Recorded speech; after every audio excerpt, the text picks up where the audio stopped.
What's up, YouTube? This is Fossil Fool Paul Friedman coming at you from my lab here in North Oakland, right next to Rock the Bike. And I'm in the middle of a pretty cool project. I am copying this Fender Blender Pro, which is Rock the Bike's #1 product. It's the bike blender that gets dropped on events all around the world now.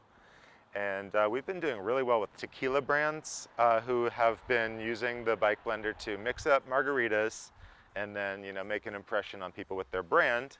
So that gave me some encouragement that if I made a really special nighttime bike blender, that it would be a hit with our clients. And plus, I just wanted to challenge myself to do a new process that is a method of welding composite tubes to one another that I'm going to showcase in this video. And if this all works out, then I'm going to proceed and do some more guides for how to make a rideable bicycle.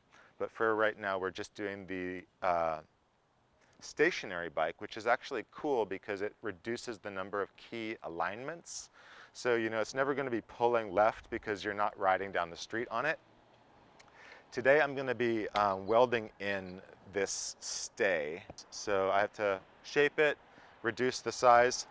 The reason that the stay is lighter in hue than, say, the fork blades is that there are fewer layers of glass. You can rapidly weld fiberglass tubing and carbon fiber tubing, which I personally buy from Solar Composites. What I like to do is take a single layer of that tubing, put it over a form, and then I either remove the form or leave the form in place. In this case, the form are thin polycarb tubes, so I'm just leaving them in place because they make it slightly stronger anyway, and they don't impede the flow of light. In the case of the top tube, which I'm also going to continue behind the frame as the rear stays, so in my version there's going to be a single mono stay in the rear, not the two like we have on the steel product. So what I ended up doing was creating a pink foam form that goes inside the tube. And then you can do whatever you want with this form. You can put 5 layers on it. You can put 10 layers on it. If you want to make a sailboat mast, you might put 10 layers on it. And this process is very quick and cheap. I don't use vacuum bagging hardly ever. I do use electrical tape to smush the fibers down onto each other, and that works well for me. In some ways, I'm sort of way behind the curve with my composites, like garage level.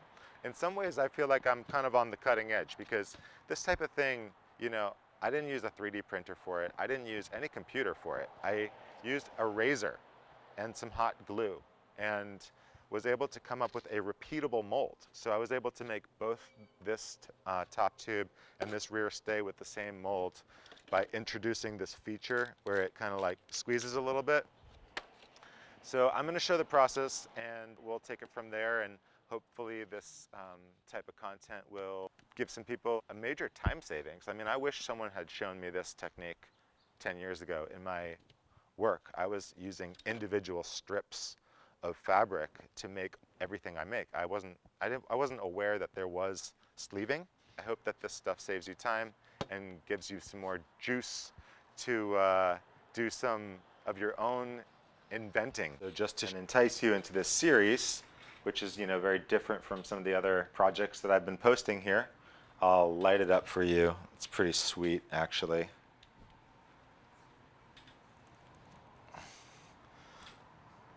Goal is to have this type of illumination all throughout the frame. But right now what we're going to do is just dive into the very next part, which was how this stay got installed. Diving into the work here, you'll see that that set of cranks is completely loose.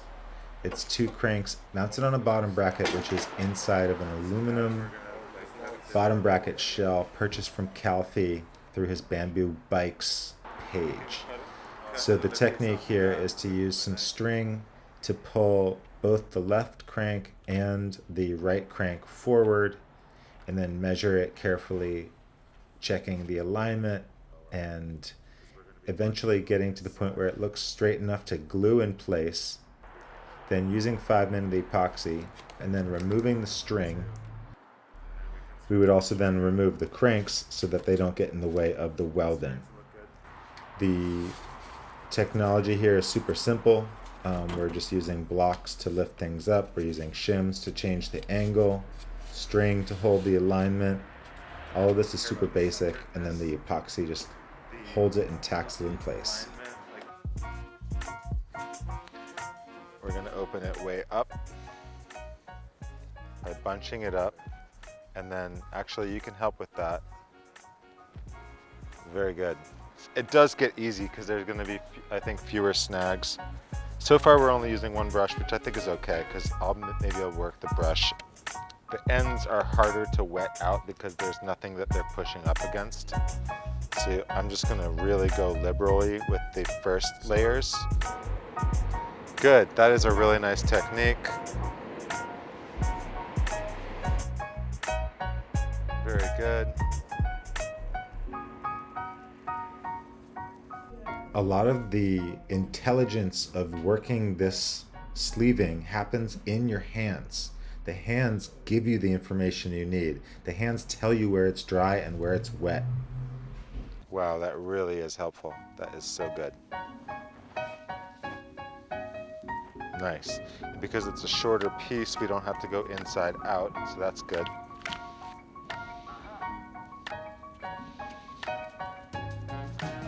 So now, because we're down to the last one or two, we're going to start to go a little bit more conservative on the epoxy.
Okay. Cool. No fraying. See, we're handling so much glass and there's so little bulk. Like, see this stuff, this wispy stuff? This wispy stuff is what happens when you work with fabric, cloth. But when you work with sleeving, you're touching it hard. Like I'm moving my hands with a lot of pressure, and there's no wispy stuff that's gonna get in the way of the brush. It's very straightforward. So you save yourself a lot of sanding later. The sleeving versus the cloth. Yeah, the cloth has so much hanging off of it that's gonna be annoying to deal with later. But the cloth also does some special things, so we're gonna experience. It does a good job of creating like that smooth fade. So now what we're going to do is we're going to place the cloth and use it in, and we're going to try to use it in equal sized pieces. And then we're going to try to do stacks of 3, stacks of 3, stacks of 4. So, but we got to do one layer at a time. Every layer is one layer at a time. So it's like that, and then you do your next. And because we're doing a bike blender and not a Tour de France bike, it's okay to do it wet and to do it liberally. And now the wispy things are going to be annoying. We can just make our stacks.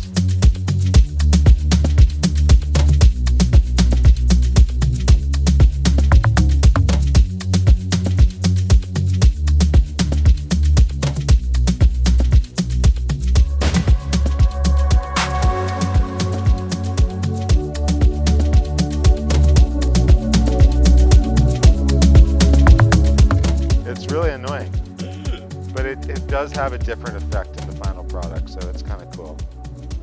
And it's not so much brushing as just mashing it in. You're trying to get the epoxy in so that it doesn't look dry.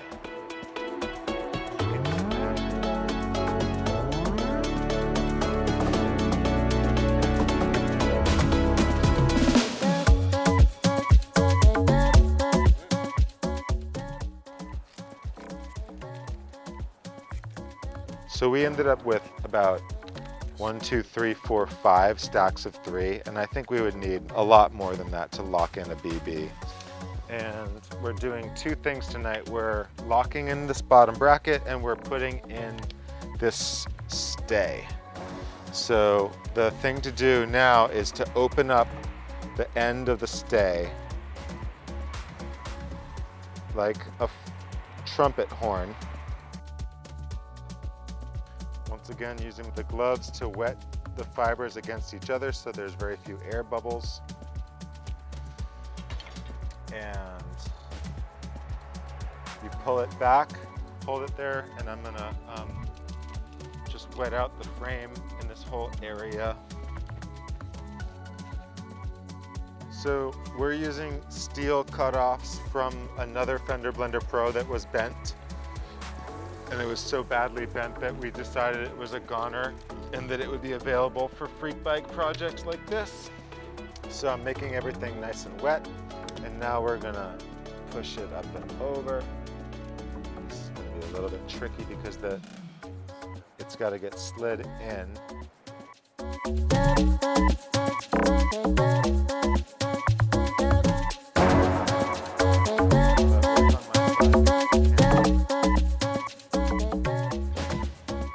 So what we're gonna actually do is spread this side out like a flower too.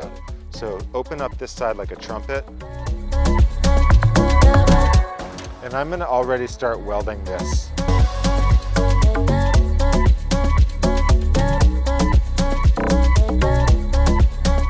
So I'm just trying to use my hands to, okay, great.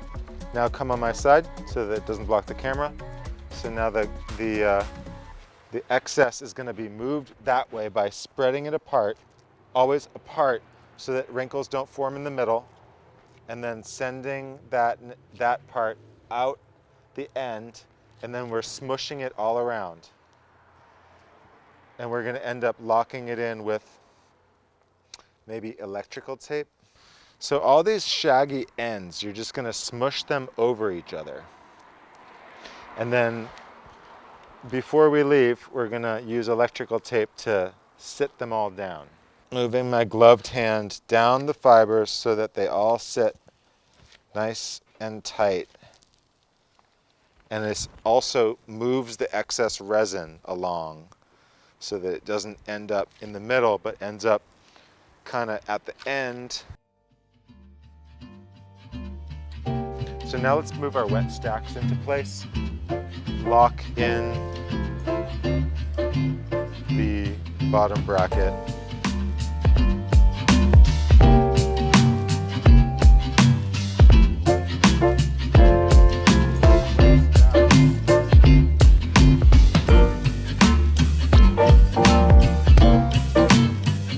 And because this is a bike blender and it's not a transportation bike, it's less weight critical.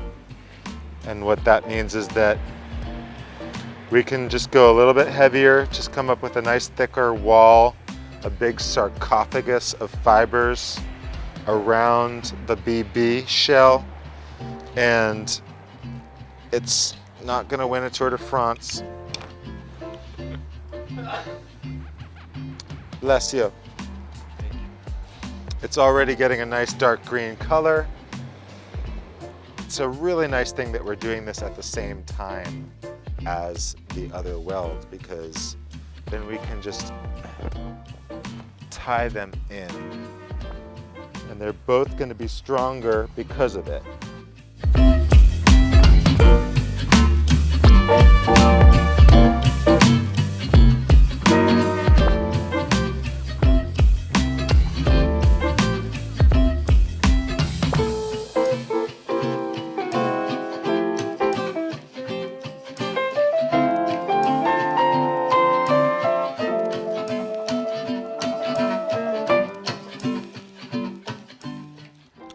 To bring it all in with the electrical tape.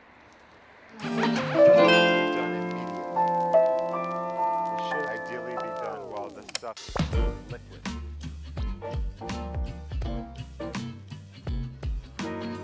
Okay, so I'm going to start using the electrical tape. This is like the alternative, the lower cost alternative to vacuum bagging, both in terms of dollars and time. The major drawback of the electrical tape method is that it exerts a force on the fibers. So you have to pull it before you do the wrap. Okay. When you do the wrap, there has to be a very light pressure. When you pull it, it has to be enough for it to break free from the tape spool. It's very easy to pull too hard. This one that I'm doing right now is kind of a critical one because it's tucking all the fibers up. When you pull it, you always want to pull it against your hand or something. There's a technique to this, but when you get it right, you can sit your fibers down against your form with a minimal amount of tugging. You want to continuously move forward. Don't want to second guess your work or rewind it. You'll see here a mistake in which I tried to undo an action and it starts tugging the tape. That's going to end up causing those overlaps where tape gets caught in your work. You don't want to see little bits of the purple electrical tape at the end. The way to avoid that is just by going for it, continuously moving forward, and don't hit rewind.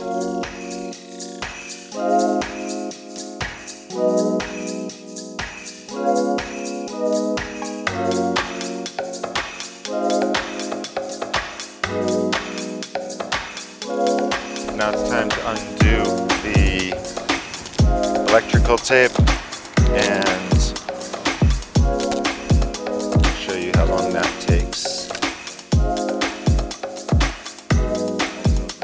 Measure on a scale. We'll see how much waste there was.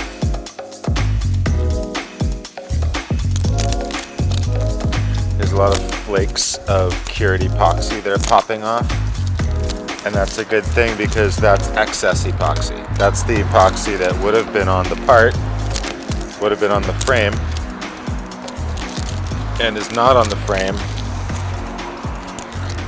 because it got squeezed by the electrical tape and oozed between the layers of the electrical tape. Some stray hairs, some trapped bits of electrical tape. But more or less, you can see that with a little bit of sanding, this is going to be nice, darker green, lots of strength, encasing this bottom bracket. So, not bad. How about the result over here? On this one, there was a little bit of an air bubble right here. Has that sort of hollowy sound, kind of not that great. This is the outside. This side's pretty good. And that was with very little preparation. The steel dropout is now trapped in multiple layers of glass. This side of things,